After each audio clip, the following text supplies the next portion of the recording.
Okay people, if you own one of these vehicles, chances are you have a radio issue. Impalas from 2001 to 2007 are notorious for these issues. The problem is, radio turns on, as you can see it's on. Change stations, everything seems to be working just fine. With the exception, you have no sound.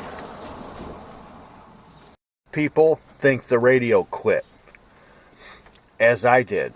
So people go to the salvage yards, get a new radio, pull the whole dash apart, which includes pulling everything apart on these vehicles. Put the new radio in, still no sound. So now where are you at? People, as myself, thought as well, okay, the radio's fine, it must be the amp, which is located in the trunk between the two speakers.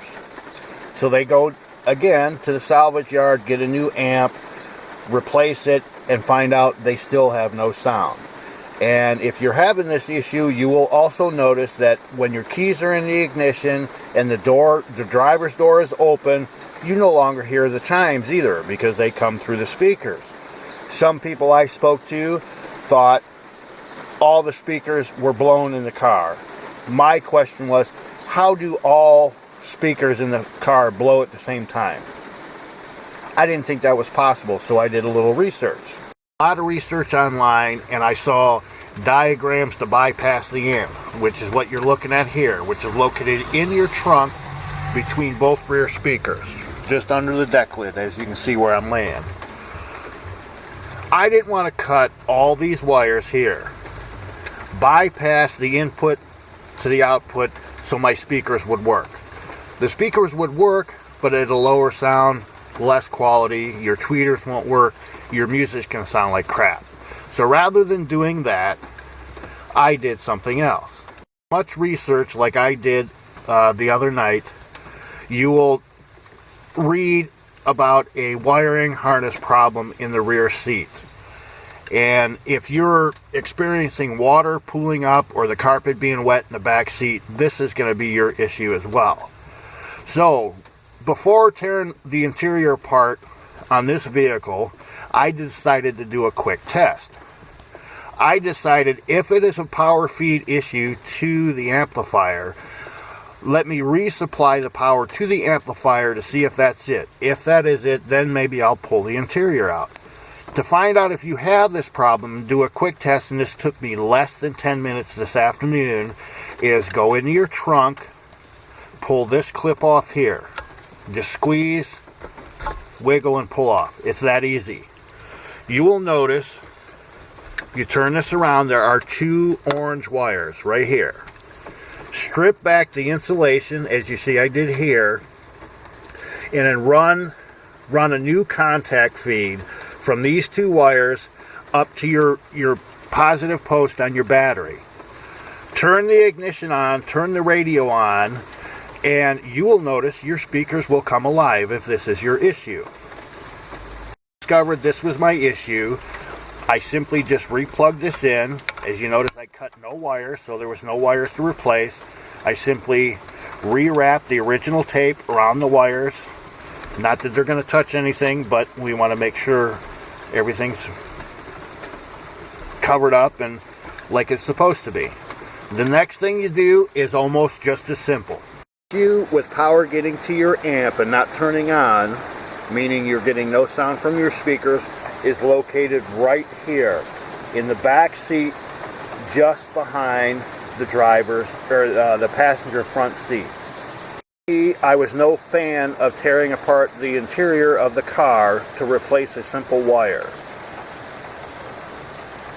I thought about running a new power feed to the amp to supply it with power when the ignition was on, but that would entail running a wire from the amp in the trunk, which is located right between these two speakers, underneath the seat, through the molding up here, then back up under the dash to a powerable source. So I decided, just to see how hard it would be to take the interior out to get to the wiring harness where it's located, right there. Are a lot easier than I thought. To remove the back seat, all you have to do is grab your hand right under the base of the seat and pull up. There's your back seat. Toss it out of the way. See, everything is exposed and gives you better room to work. Rear seat is removed. You will notice this is the wire you're in search of, but the area of the issue is up here. So you need to pull this piece out, and if you notice, if you grab and just pull straight up, it comes out, and that's all you have to do. You do not have to remove the entire piece. Just pull this back, tuck it out of the way as I did here, and then pull this, and there's a little clip right there, as you notice, just popped out. Now you can pull the carpet.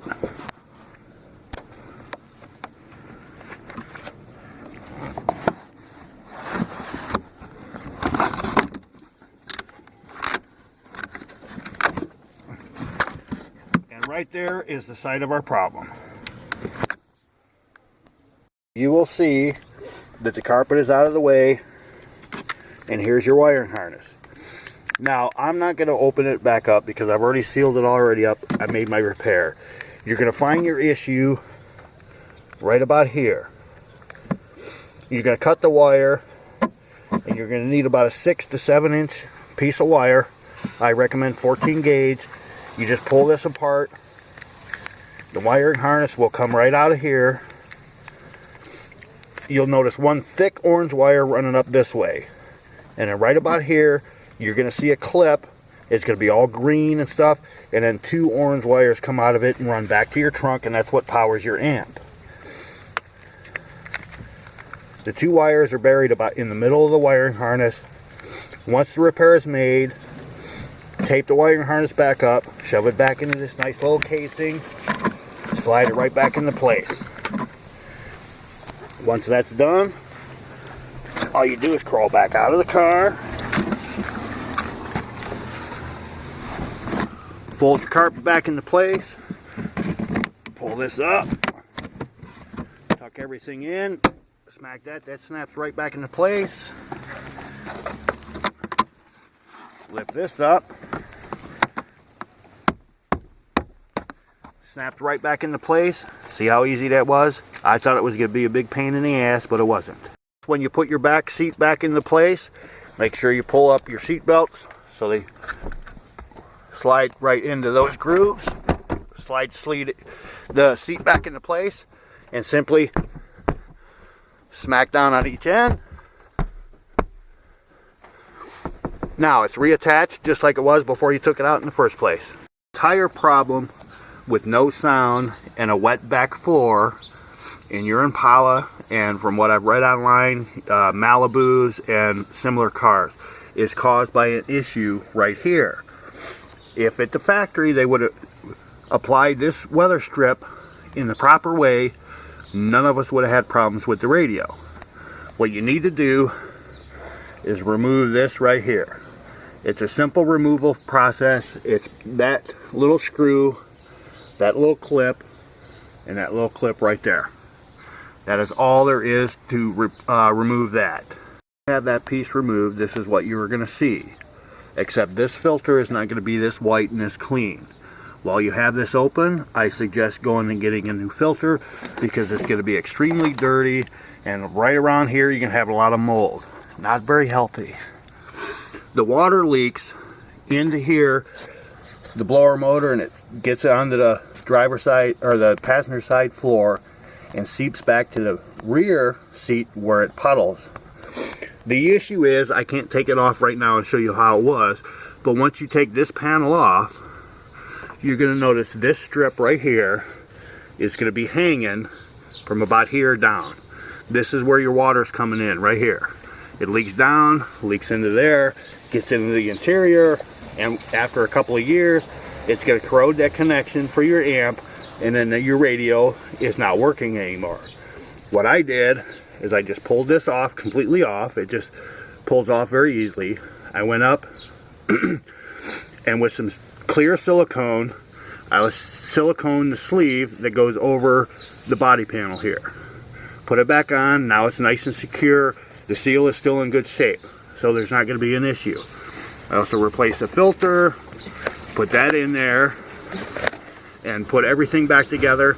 Now, in less than an hour, you can fix the problem with your radio and the problem with water puddling in the back seat or damp carpets, and then depending on the weather, your windows steaming up when you turn your defrosters on, and then your windows don't want to quite defrost, so on and so forth.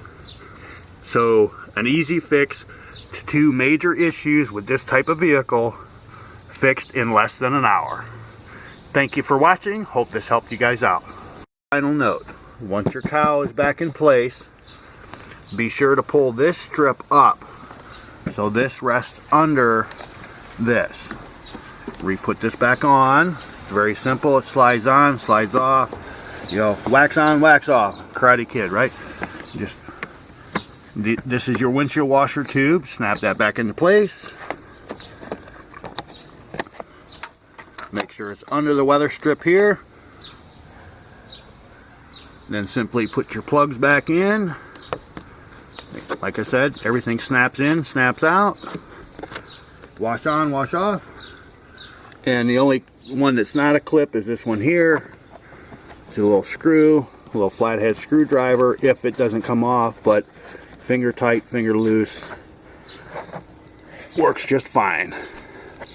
And as I said, you just made 2 repairs to your car, fixed 2 problems in less than an hour.